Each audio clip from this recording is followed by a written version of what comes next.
Soal JHT, Rocky Gerung prediksi rezim Jokowi akan jatuh jika buruh kompak lakukan ini. Dan ini yang sebetulnya fragmentasi itu yang dikehendaki oleh kekuasaan supaya buruh nggak bersatu tuh, dan sinyal ideologi bahkan dikasih kesan bahwa ini buruh hijau, ini buruh merah, buruh enggak. Buruh itu ya buruh karena dia memperjuangkan perubahan struktural. Jadi kalau intinya perubahan struktural, buruh bisa bersatu. Prinsipnya semua peserta, baik yang masih bekerja atau yang mengalami PHK atau mengundurkan diri, maupun peserta yang usia pensiunnya di bawah 56 tahun, maka sebagian manfaat JHT tetap dapat dilakukan klaim. Masa menteri mengoreksi keputusan presiden? Dalam hal ini peraturan pemerintah, itu aja udah salah. 20-30 juta itu tambah 30, jadi ada 60 juta. Lebih jadi, banyak gitu ya. Jangan khawatir uang itu akan jadi stuck, enggak. Itu tetap dikelola, tetap diinvestasikan. Diinvestasi di surat berharga negara. Deposito, saham, reksadana, penyertaan, dan properti. Menimbulkan pertanyaan besar, kenapa tergesa-gesa? Makanya muncul spekulasi dan dugaan. Dan saya tanya ke kawan-kawan buruh, memang mereka menduga ini tidak ada kecukupan dana JHT. Nah, itu semua pun harus hati-hati ya. Dan itu pun kalau kami dari BPJS mengawasi, itu sudah sesuai dan dengan kehati-hatian. Yang paling fresh money itu JHT. Nah, jangan-jangan 350 triliun ini tidak ada kecukupan dana. Sekali lagi saya sampaikan bahwa niat pemerintah baik sekali ya dalam rangka untuk memberikan perlindungan.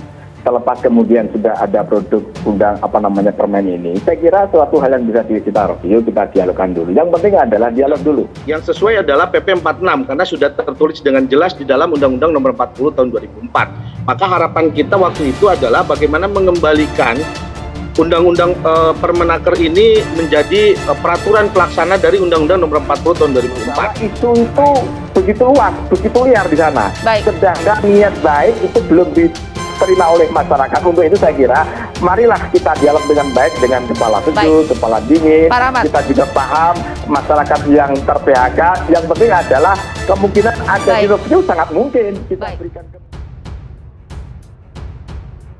Polemik soal aturan baru pencairan dana jaminan hari tua yang hanya bisa cair di usia 56 atau meninggal masih jadi perbincangan publik di tanah air. Pasalnya, aturan baru pencairan JHT yang dikeluarkan Kementerian Ketenagakerjaan itu menuai pro kontra di masyarakat. Tak hanya publik, polemik pencairan JHT ini juga menarik perhatian para pakar. Salah satunya pengamat politik Rocky Gerung. Rocky Gerung menyurati Ketua DPR RI Puan Maharani yang mengkritik Kemenaker soal aturan baru JHT ini. Pengamat politik itu menyarankan, jika Puan Maharani benar-benar konsisten pro kepada pekerja, maka sebaiknya ia dorong para buruh untuk menarik seluruh tabungan JHT-nya dari pemerintah.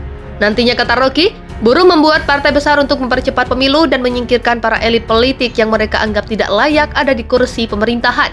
Kalau Mbak Puan konsisten, dia justru dorong. Oke buruh, sebaiknya saya sebagai ketua DPR dan pimpinan partai Wong Cilik, saya ingin buruh rame-rame tarik tabungan hari tuanya dan bikin partai buruh itu baru revolusioner. Ujar Rocky dikutip isu Bogor dari kanal YouTube-nya Rabu 16 Februari 2022. Jika hal itu terjadi, Rocky Gerung prediksi rezim Presiden RI Joko Widodo akan jatuh seketika.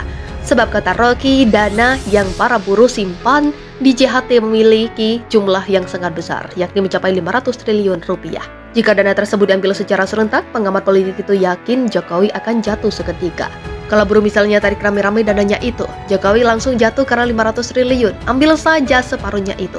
300 triliun selesai bangsa ini, jelas Rocky.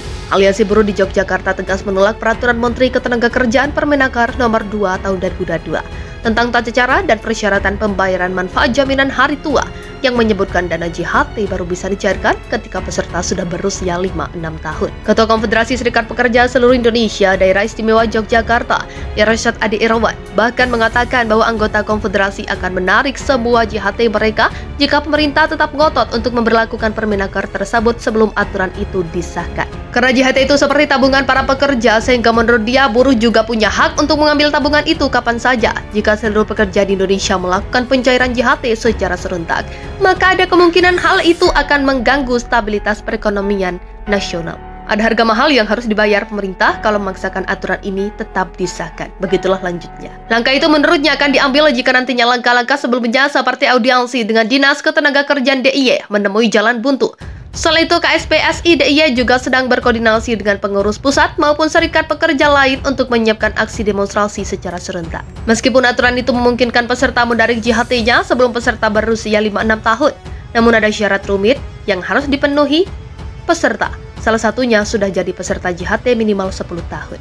Masalahnya adalah saat ini banyak pekerja yang tidak memiliki kepastian kerja mengingat berlakunya sistem kontrak dan outsourcing. Banyak pekerja yang bahkan masa kerjanya belum sampai 10 tahun, tapi dia sudah di PHK karena sistem tersebut, apalagi di tengah situasi pandemi seperti sekarang. Dihubungi terpisah pendamping buruh dari Lembaga Bantuan Hukum Sikap yang juga Sekjen Aliansi Buruh Yogyakarta, Kirnandi, juga mengatakan aturan baru ini sangat merugikan kaum buruh, apalagi situasi sistem ketenagakerjaan saat ini menurut dia makin memudahkan proses PHK setelah diberlakukannya Undang-Undang Cipta Kerja.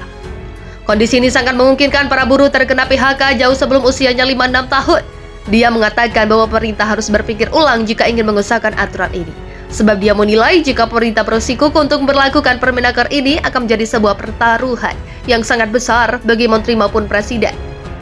Selain peraturan itu bisa memicu penarikan JHT secara massal yang bisa mengganggu stabilitas perekonomian nasional, lembaga jaminan sosial negara juga bisa kehilangan kepercayaan dari publik, khususnya para buruh yang jumlahnya tidak sedikit. Ini akan jadi ancaman yang besar bagi menteri ataupun presiden karena ini terkait dengan hak pekerja dan buruh yang uangnya mereka simpan di dalam jam sostek ini. Begitulah ujarnya. Menurut Kirnadi, sedang terus melakukan upaya penggagalan peraturan tersebut, salah satunya dengan menyiapkan aksi serentak. Langkah hukum juga sedang disiapkan dengan membawa masalah tersebut ke Mahkamah Agung. Kita akan lakukan upaya di Mahkamah Agung untuk melakukan review atas kebijakan tersebut, kata Kirnadi.